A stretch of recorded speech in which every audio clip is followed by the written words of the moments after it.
Hi friends, welcome to our channel. இன்றைக்கி நம்ம சேனலில் என்ன பார்க்க போகிறோன்னா, டிஎன்பிஎஸ்சி ரிலீஸ் பண்ண நோட்டிஃபிகேஷன்ஸ் பற்றி தான் பார்க்க போகிறோம். வாங்க வீடியோக்குள்ளே போகலாம்.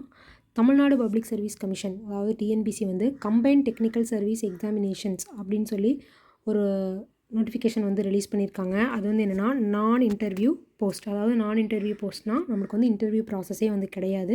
ஒன்ஸ் எக்ஸாம் எழுதுகிறோம், எக்ஸாம் எழுதுனதுக்கப்புறம் சர்டிஃபிகேட் வெரிஃபிகேஷன் நடக்கும். அப்போ டேரெக்டாக நம்மளுக்கு வந்து போஸ்ட் போகிற மாதிரி தான் இருக்கும்.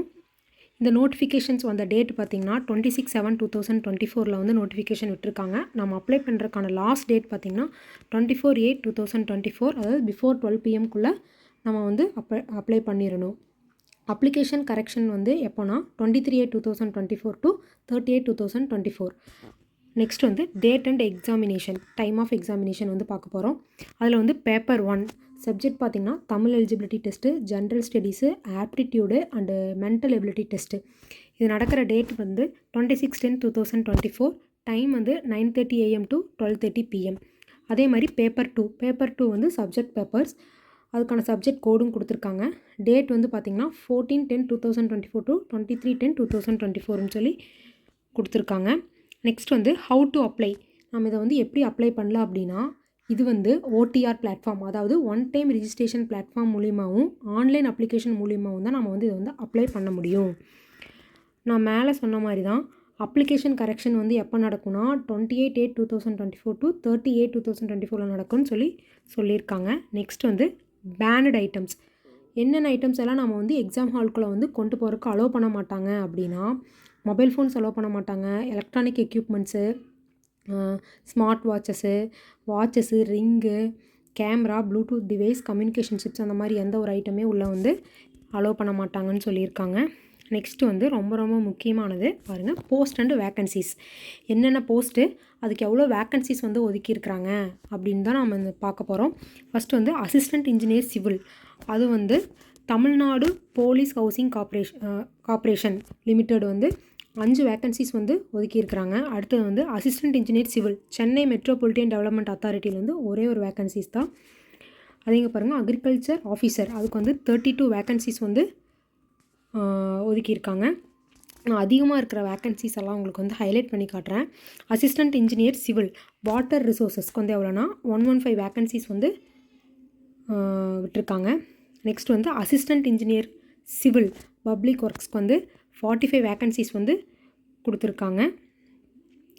நெக்ஸ்ட்டு பார்த்திங்கன்னா அசிஸ்டண்ட் இன்ஜினியர் எலக்ட்ரிக்கல் வந்து பப்ளிக் ஒர்க்ஸ்க்கு வந்து 67 வேக்கன்சிஸ் வந்து கொடுத்துருக்காங்க. அதே மாதிரி assistant engineer rural development and பஞ்சாயத்துக்கு வந்து எவ்வளோனா 18 வேக்கன்சிஸ் வந்து ப்ரொவைட் பண்ணியிருக்காங்க. நெக்ஸ்ட்டு பார்த்திங்கன்னா அப்படியே வந்திங்கன்னா எல்லாத்துக்குமே வந்து எவ்வளோ வேக்கன்சிஸ் வந்து இருக்குது அப்படின்னு சொல்லி வந்து நம்மளுக்கு வந்து கொடுத்துருக்காங்க. டெப்டி மேனேஜர், அதுக்கு வந்து Tamil Nadu cooperative milk producer federation லிமிட்டடில் வந்து 23 வேக்கன்சிஸ் வந்து நம்மளுக்கு வந்து ப்ரொவைட் பண்ணியிருக்காங்க. நெக்ஸ்ட்டு பார்த்திங்கன்னா அசிஸ்டண்ட் டூரிஸ்ட் ஆஃபீஸர் டூரிசம், இதுக்கு வந்து 23 வேக்கன்சிஸும், பிளாக் ஹெல்த் சாட்டிஸ்ஃபேக்ஷன் வந்து ஃபேமிலி வெல்ஃபேர், அதில் வந்து 56 வேக்கன்சிஸும் வந்து ப்ரொவைட் பண்ணியிருக்காங்க. Next assistant warehouse manager Tamil Nadu warehousing கார்ப்பரேஷன்ஸ்க்கு வந்து 73 வேக்கன்சிஸ் வந்து ப்ரொவைட் பண்ணியிருக்காங்க.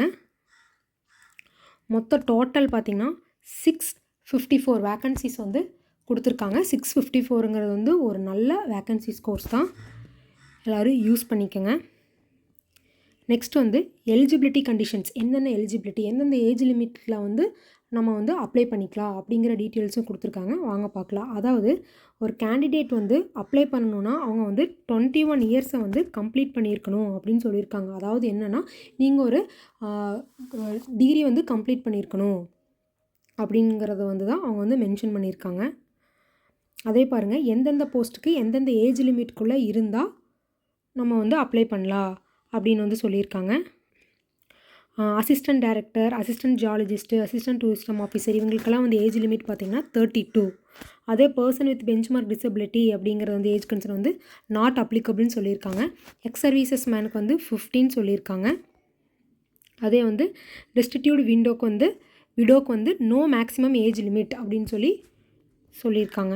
அதே மாதிரி ஒவ்வொரு போஸ்ட்டுக்கும் எவ்வளோ ஏஜ் லிமிட் இருக்குது அப்படிங்கிறது வந்து சொல்லியிருக்காங்க. அதுக்கு தகுந்த மாதிரி நம்ம வந்து அப்ளை பண்ணிக்கலாம். நெக்ஸ்ட் அதே பார்த்திங்கன்னா பிசி, எம்பிசி, ஓசி, எஸ்சி அந்தந்த கேட்டகரிஸ்க்கான ஏஜ் லிமிட்ஸும் வந்து சொல்லியிருக்காங்க. அதுவும் பார்த்து தெரிஞ்சுக்குங்க. நெக்ஸ்ட்டு பார்த்திங்கன்னா சப்போர்ட்டிங் டாக்குமெண்ட்ஸ், என்னென்ன டாக்குமெண்ட்ஸ் எல்லாம் நான் உங்களுக்கு வேணும் அப்படிங்கிறத பற்றி கிளியராக கொடுத்துருக்காங்க. அதுவும் பார்த்துக்குங்க. அதுக்கப்புறம் வந்து educational qualification, technical qualification and experience. அதாவது ஒரு போஸ்ட்டுக்கு அப்ளை பண்ணுறீங்கன்னா அந்த போஸ்ட்டுக்கு இந்த குவாலிஃபிகேஷன்ஸ் எல்லாம் வேணுங்கிறதையும் அவங்களே சொல்லியிருக்காங்க. அதுவும் பாருங்கள். அக்ரிகல்ச்சர் ஆஃபீஸருக்கு நீங்கள் அப்ளை பண்ணுறீங்கன்னா பேச்சுலர் டிகிரி இன் அக்ரிகல்ச்சர் முடிச்சிருக்கணும் and must possess adequate knowledge of Tamil. அதாவது தமிழில் போதுமான நாலேஜஸ் வந்து வேணும் அப்படிங்கிற மாதிரி சொல்லியிருக்காங்க. அதே மாதிரி ஒவ்வொரு போஸ்ட்டுக்கும் இந்தந்த டிகிரி முடிச்சிருக்கணும், இந்தந்த நாலேஜ் வேணும் அப்படிங்கிறதையும் அவங்க கிளியராக வந்து சொல்லியிருக்காங்க.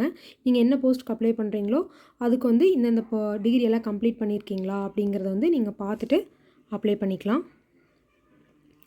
நெக்ஸ்ட்டு அப்படியே ஸ்க்ரோல் பண்ணோம்னா மெடிக்கல் அண்ட் ஃபிசிக்கல் ஸ்டாண்டர்ட்னு சொல்லி கொடுத்துருக்காங்க. அதாவது candidate selected for appointment to the post will be required to submit a certificate of physical fitness to the appointing authority at the time of joining the post. அதாவது once நீங்கள் வந்து exam எழுதி clear பண்ணிட்டீங்க அப்படின்னா நீங்கள் வந்து போஸ்ட்டில் join பண்ணுறதுக்கு முன்னாடியே உங்கள் மெடிக்கல் ஃபிசிக்கல் ஃபிட்னஸ் சர்டிஃபிகேட் வந்து சப்மிட் பண்ணணும் அப்படிங்கிற மாதிரி வந்து சொல்லியிருக்காங்க. அதுவும் பார்த்துக்குங்க. நெக்ஸ்ட் இங்கே பார்த்தீங்கன்னா போஸ்ட் அண்ட் அதர் டிரான்ஸ்லேட்டர், அதாவது ஸ்கீம் ஆஃப் எக்ஸாமினேஷன். இதில் வந்து பேப்பர் ஒன் வந்து தமிழ் எலிஜிபிலிட்டி டெஸ்ட்டு. அதுக்கு வந்து நம்பர் ஆஃப் எவ்வளோ கொஷின்ஸ் கொடுத்துருக்காங்கன்னா 100 கொஷின்ஸ் வந்து கொடுத்துருக்காங்க.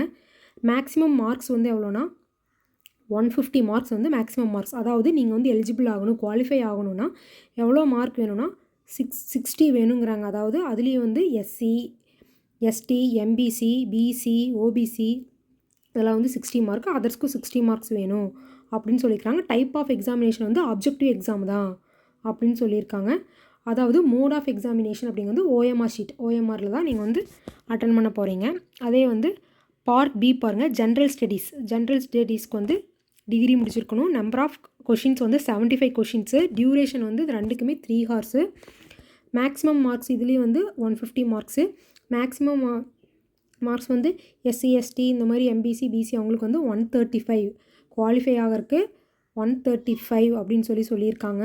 150க்கு 135 வேணும். அதர்ஸ்க்கு வந்து 180 சொல்லியிருக்காங்க. அது அப்ஜெக்டிவ்ஸ் தான். அதுவும் மோட் ஆஃப் எக்ஸாமினேஷன் வந்து ஓஎம்ஆரில் தான். அது வந்து ஆப்டிடியூட் அந்த மென்டல் எபிலிட்டி டெஸ்ட். அது பார்த்திங்கன்னா நம்பர் ஆஃப் கொஷின்ஸ் வந்து 25. டியூரேஷன் வந்து அதே 3 ஹார்ஸு. மேக்ஸிமம் மார்க்ஸ் வந்து அதுவும் சேம் தான், 150 தான். அதுவும் சேம் தான், 135. அதர்ஸ்க்கு வந்து 80. அதுவும் ஓஎம்ஆர் ஷீட் தான், அப்ஜெக்டிவ்ஸ் கொஷின்ஸ் தான் சொல்லியிருக்காங்க. பேப்பர் 2 பாருங்கள். பேப்பர் 2 வந்து சப்ஜெக்ட் பேப்பரில் வந்து டிகிரி, பிஜி டிகிரி. அது வந்து நம்பர் ஆஃப் கொஷின்ஸ் வந்து 200ன்னு சொல்லியிருக்காங்க. 200 அதே 3 ஹார்ஸ் டியூரேஷன் தான். மேக்ஸிமம் மார்க் பாருங்கள், 300 மார்க்ஸ்க்கு வந்து நம்ம எழுத போகிறோம். அதே நம்ம குவாலிஃபை ஆகிறதுக்கு அதே 135 வேணும். அதர்ஸ்னால் 180. சேம் அது வந்து அப்ஜெக்டிவ் டைப்ஸ் கொஷினாக தான் இருக்கும். ஓஎம்ஆர் ஷீட்டில் தான் நம்ம வந்து பண்ண போகிறோம். மொத்தம் டோட்டல் மார்க்ஸ் வந்து 450 மார்க்ஸு. இப்போ நீங்கள் வந்து 450 மார்க்ஸ்க்கு எவ்வளோ எடுக்கிறீங்க, டாப் ஸ்கோர் எவ்வளோ அப்படின்னு கால்குலேட் பண்ணுவாங்க. அது நம்ம குவாலிஃபை ஆகிறதுக்கு எவ்வளோ வேணுங்கிறதையும் நீங்கள் வந்து பார்த்துக்குங்க. அதே மாதிரி பேப்பர் 2, நம்ம பேப்பர் 1 பார்த்தோம். இப்போ பேப்பர் 2 சப்ஜெக்ட் பேப்பரில் வந்து என்னென்ன சப்ஜெக்ட் பேப்பர், அது போஸ்டல் கோட் கொடுத்துருக்குறாங்க, சப்ஜெக்ட் கோட் கொடுத்துருக்காங்க, நம்ம என்ன லாங்குவேஜில் வந்து செலக்ட் பண்ணிக்கலாம் அப்படிங்கிறதையும் கொடுத்துருக்காங்க. அது நீங்கள் வந்து பார்த்து தெரிஞ்சுக்கலாம்.